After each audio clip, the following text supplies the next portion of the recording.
tjetër, ka disa tjerë që japin një eksperiencë prej 40 eurosh dhe i kërkojnë faturë 100 euro. Dhe këto është problemi, se turisti nuk e ka problem të paguajë 100 euro, e ka problem të paguajë 100 euro kur eksperjenca është 40 euro. Problemi më i madh është që duke qenë në një rajon me të njëjtat tipologji, me të njëjtën kulturë, me të njëjtën prejardhje, luftra 2000 vjeçare, 3000 vjeçare, e kupton, ai e gjen shërbimin pak më larg se ty, shumë herë më mirë. Dhe ky është problemi, nuk është çështje vetëm çmimi. Në Malzi ke 2 herë më të larta, 3 herë më të larta çmimet se sa në Shqipëri.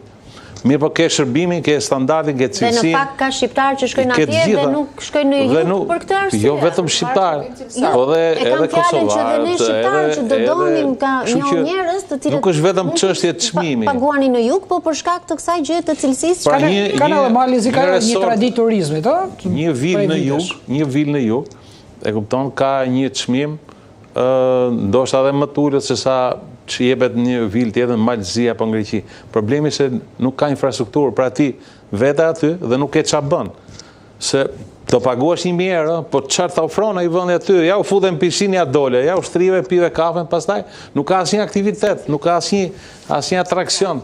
E kupton, dhe kjo e bën që ti në finale të mendosh vitin tjetër dhe thuash, po për çfarë do shkoj?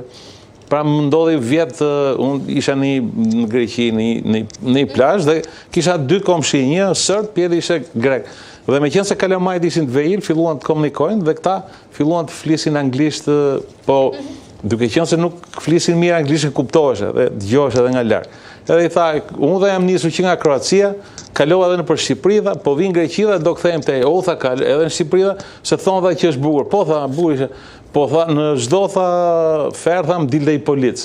Domethënë, ati kishte mbetur në mendje. Kjo ishte eksperjenca ti. Kjo ishte eksperjenca ti. Në vënjë thoshte që hëngra mirë, se u aneksua e gjithë. Ja, ky është ai marketingu gojë më gojë që po thosha unë dhe pritshmëri tek ti tjetër. Nëse do të vinte në Shqipëri do të ishte nga ferra ti ditë të çdo 200 metra ke një tabel, 50, 30, 70, 40. Dhe mos haro që 67% e të huajve që vinë këtu janë rajonal dhe vinë me makinë. Dhe ai nuk mund ta konceptoj dot që ti dalë një tabel 60, 30, 40. Autostrada nuk ka nevojë për tabela.